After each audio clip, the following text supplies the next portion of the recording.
We're gonna start up a. Can I get 5 eggs?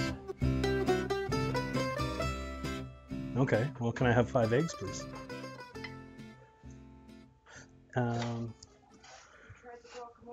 Not yet. Is it? Okay, good.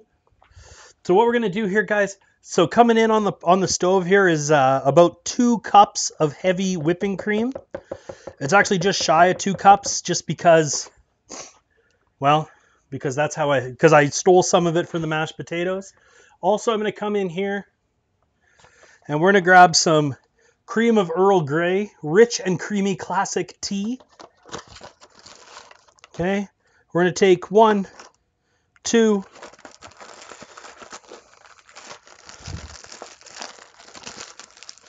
3 tea bags. We're going to chuck it right in there. Good stuff. Well, that's all we got. Okay. We're going to use this bad boy right here. Thank you. Okay. So into my KitchenAid mixer, guys. We're going to go with 5 egg yolks. Okay. 5 egg yolks. Come on, buddy. Trying to get the egg yolk to cooperate. I could save the whites. What are we making now? We're going to make some Earl Grey Creme Brulee, Zell. Earl Grey Creme Brulee. It's another one that I like to do in my sous vide. I like to use my sous vide for as many things as I possibly can because I fucking love it. Okay. These are 5 large egg yolks, guys. 5 large egg yolks going in to into my mixer. We're starting to heat up 2 cups of heavy cream with 3 Earl Grey tea bags in it. Okay, there goes that. That's all good. Okay, wash the hands. Get rid of this. All this is just going to go right. We compost here in Alberta, so we have a little compost thing that you put like a biodegradable liner into it, and then you're good to go. I'm going to need this in a little bit. Set that off to the side for now. You've never had creme brulee? Oh my God, Zell. What? But I only use it at work, never use it at home. See, Chef, honestly, my friend, I use my sous vide as often as possible. The fact that you can like control the temperature and get that temperature nailed right where you want it. You do compost at your house? Good. So also going into here is 3/4 cup of just plain old white sugar, guys. Plain old white sugar, granulated white sugar. Okay. That goes in there like that. Bada bing, bada boom.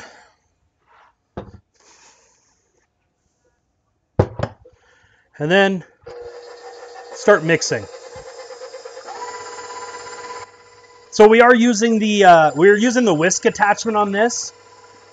Basically, okay, we're gonna let that sit just like that for a minute so I can actually talk to you guys while I finish my cocktail. So the hardest thing about making Earl Grey, and the reason why so many people, chefs included, hate making Earl Grey is because when you're making a custard like that, it is so finicky. You need to have a double boiler. You need to make sure that the temperature comes up really slowly. You need to make sure that the temperature stays at just the right level, right? Well, because if you go too hot, too fast, you end up with scrambled eggs with a ton of sugar and some Earl Grey flavoring. Blech. Nobody wants fucking scrambled eggs when they want dessert. You know what I mean? Nobody wants scrambled eggs. Cool?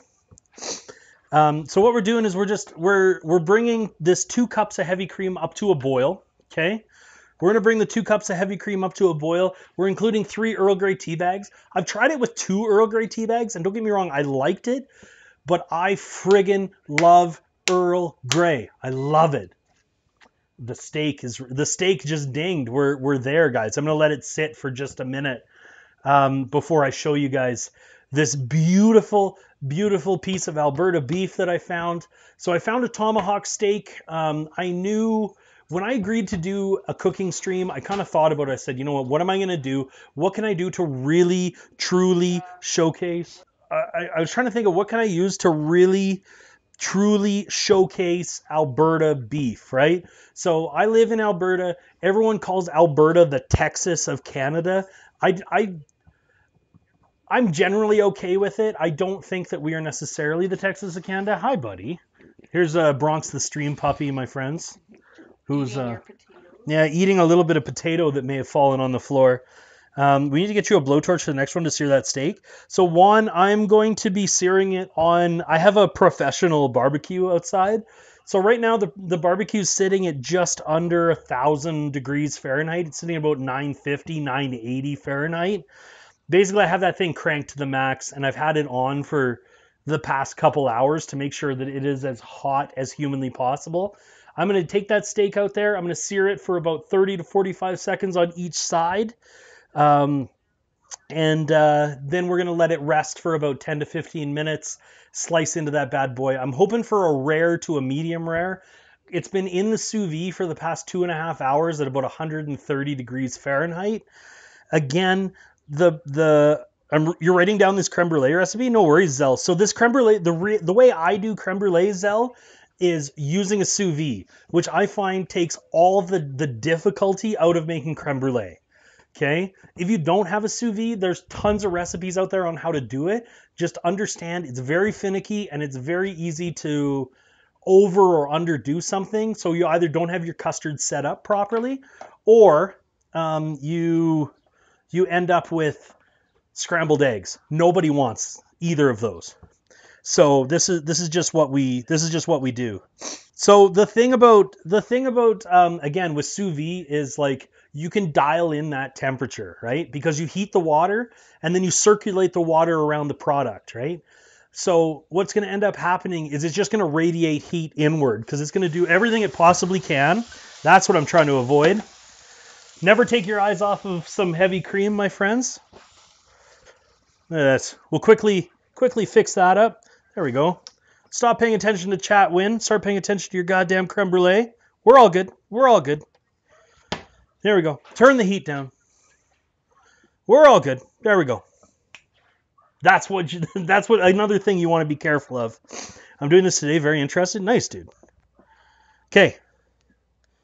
You want to bring your cream up to a boil, and then you want to lower the heat down. Hey. Fucking behave. Give me 1 second to pay a little more attention to this bad boy. As obviously it's not appreciating. It's not showing respect, guys. It's not showing respect. There we go. Okay.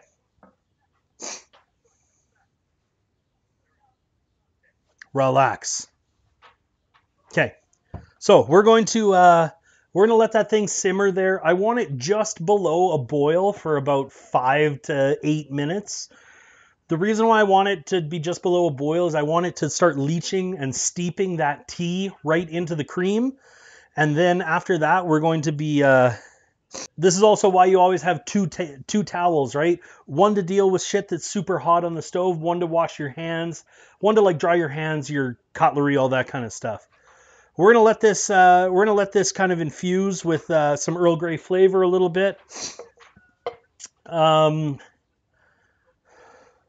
Smell-o-vision.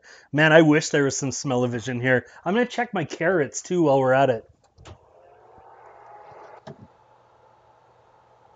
Not quite. Carrots are getting super close, guys. They're not quite there. I left them on a bit of a lower heat because I wanted a slower cook on them.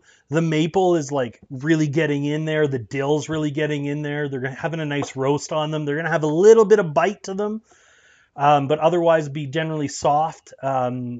It's cooking so many things at the same time stressing me out already. It's all good, dude. It's all good. Once I get this, oh, look at this. Look at the color coming in on this. Let me turn a light on so you guys can actually see this a little bit. So we're starting to get some really nice, like that deep brown, like black tea color. Like when you steep a cup of tea, it's starting to really, we're starting to really get that color to come through into the cream. That's going to work out great. Again, we're going to start mixing up these eggs right as we get ready to go with it. We're gonna start that. We're gonna temper the eggs real quick. The reason why you temper the eggs is because if you're adding a super hot liquids like this, are you like, come on. First it wants to boil over and now it doesn't want to simmer at all. The power of baking, the power of desserts. So it's almost like a over here making mashed potatoes out of a box, feeling like a chump. Pixel Siren, why? Why do you hate yourself? What about chai brulee? Man, some of the best creme brulee I've ever eaten in my life, I ate right here in Calgary. It was a ginger creme brulee where the ginger wasn't obnoxious, and they put a couple pieces of candied ginger like as a garnish, and then they also put a couple pieces of candied ginger at the bottom. So as you eat into it, you get like this surprise piece of candied ginger.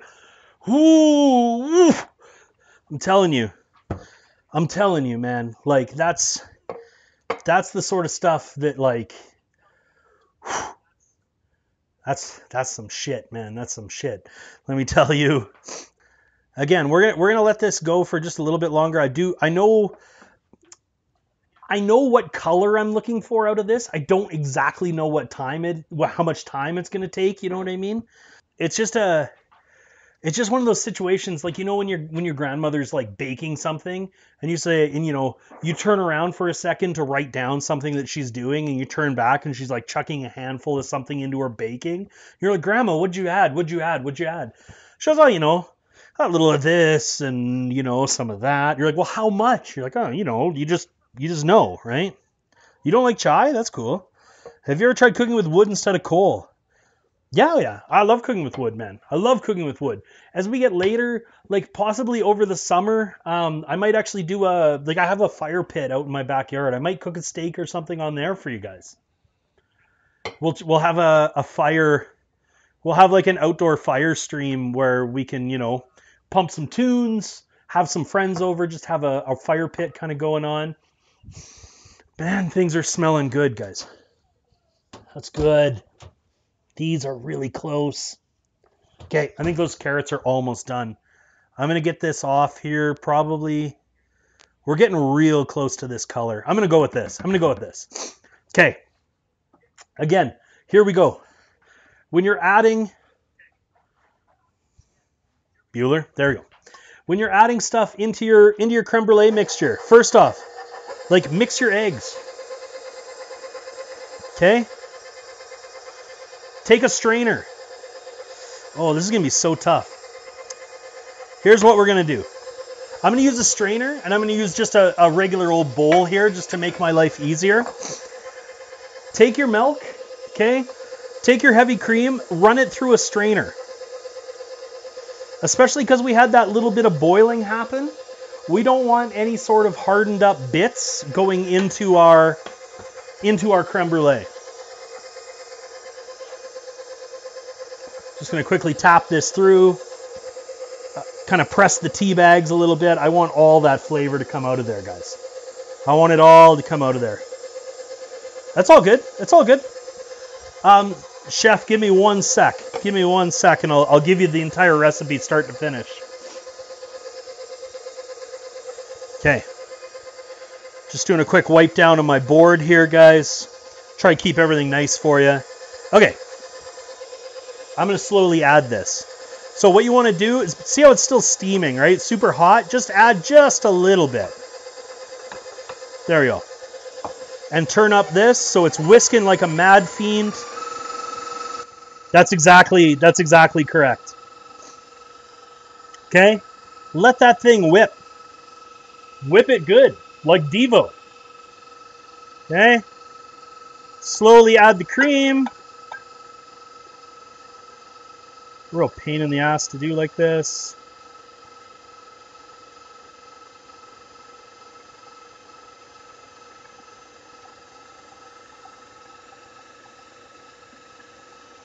There it is. Okay. So the reason why we turned it up there, the reason why we turned it up at the, hey, thanks, Chef.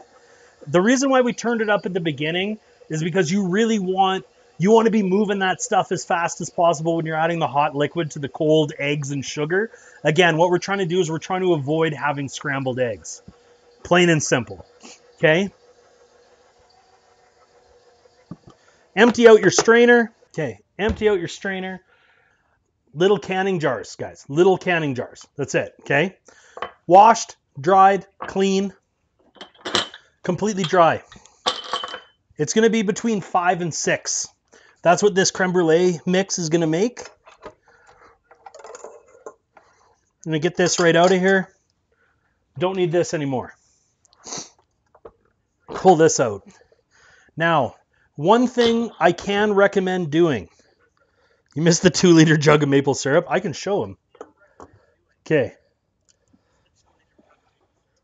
Here, hold on. I think I still have the 2-liter jug kicking around. So, I do still have it kicking around. So again, this is maple syrup, pure maple syrup from Quebec in Canada, right from the maple trees. Here's my head for scale. I got a pretty big fucking noggin too, so you can only imagine. 2 liters of maple syrup. It was a really, really good price. Hard to turn down. Hard to turn down.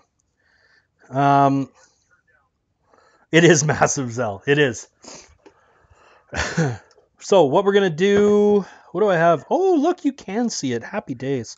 Love a mule? Yes, sir. Yes, sorry, yes, chef. Yes, chef. Okay, what we're going to do, we're going to grab my strainer. This is the strainer I used to strain the stuff the first time. I'm going to use it again. We're just going to quickly pour that in here like this. Let it flow through the strainer, trying to get any sort of chunky bits out. Nobody wants chunky bits in their creme brulee.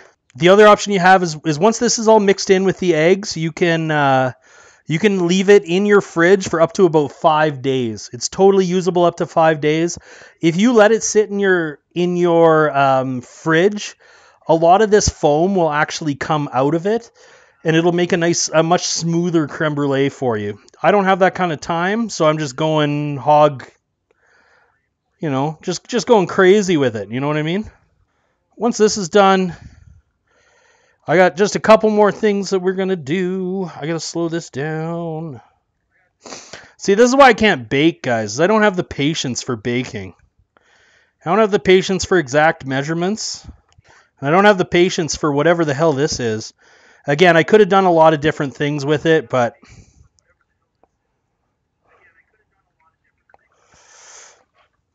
whoa, come on now. It's a messy process. Again, you can use a funnel, you can use all kinds of stuff, a smaller sieve. One thing I don't recommend. I don't recommend like working this through with a spoon or anything like that. All you're gonna do is push a bunch of the chunks through your sieve. And again, it's going to make for a really crummy creme brulee. So I like to make my creme brulees just a little bit smaller. They're very rich. Very, very rich. And you don't want... There we go. Oh, you dirty dog, you. I'm just going to let that sit for a second. Messy. It is what it is. Good enough. Get the foam out of here. Nobody wants a bunch of foam. Sort of like head on your beer, right? It's a lovely idea, but please don't. Okay. There's only so much you can have.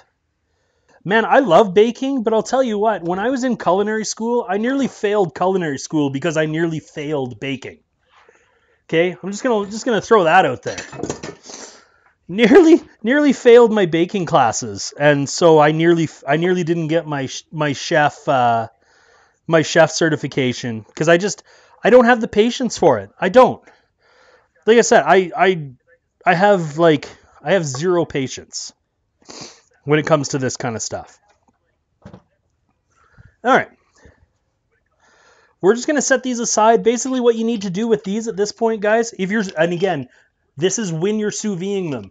Take your lids. Put your lid on top. Sorry, let me move this out of the way so you can actually see it. Put your lid on top. Spin the lid on. Finger tight. So you spin it until it stops. Give it just a little bit extra. That's it. If you don't put it on finger tight. If you put it on tighter, when you put this thing in the sous vide, the pressure is going to build up as the temperature, because you sous vide them at a very high temperature. You put them on, little twist, that's it. If you put them on too tight, you're going to shatter the glass. Okay, the pressure is going to build up inside. It's going to have nowhere to go. Your glass is going to shatter. You're going to be real sad about it, because now all of a sudden you have sous vide creme brulee soup, and that's not what you want. Okay. Boom. I'm going to set these off to the side for the moment, as I need to grab a couple lids out of the... For some reason, I'm missing a couple lids, but I have a couple extras. I made some creme brulees earlier this morning. The reason why I made them earlier this morning is so we can do TV magic. You know what I mean? So I can show you how to finish them. It's time. So when you drop them in the sous vide, guys, when you drop them in the sous vide, you want your sous vide to already be up to temperature. You don't want to bring it up to temperature with the stuff in there. You already want it to be going, okay? The other thing is your temperature for your sous vide. You're going to want to write this down, C Chef and Zell. The temperature for your sous vide, 195 Fahrenheit. You want it just below boiling, okay? And when you get it to 195 Fahrenheit, you're going to put those bad boys in there. When you drop them in, you want it to sit just up to the metal ring, okay?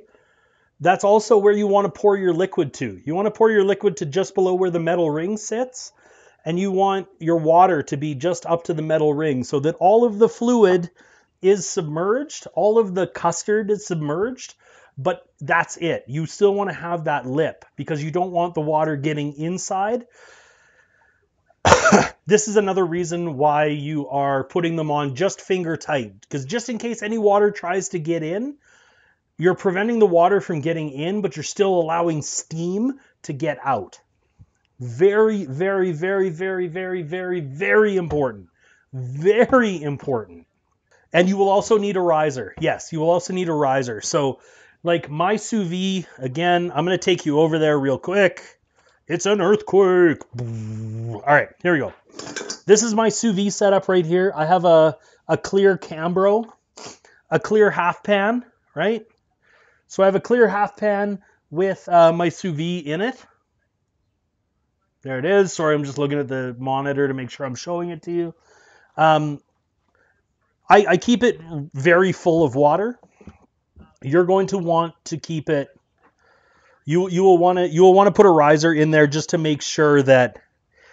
Yeah, you're going to want to make sure that you have a riser in it to allow, so that they don't get fully submerged. Super important. Super duper important. There's lots of people, like I've read lots of sous vide articles and people talking on discussion boards and stuff that say you can just totally submerge the whole thing. That scares me. Okay? I don't care for it. I don't care for it whatsoever.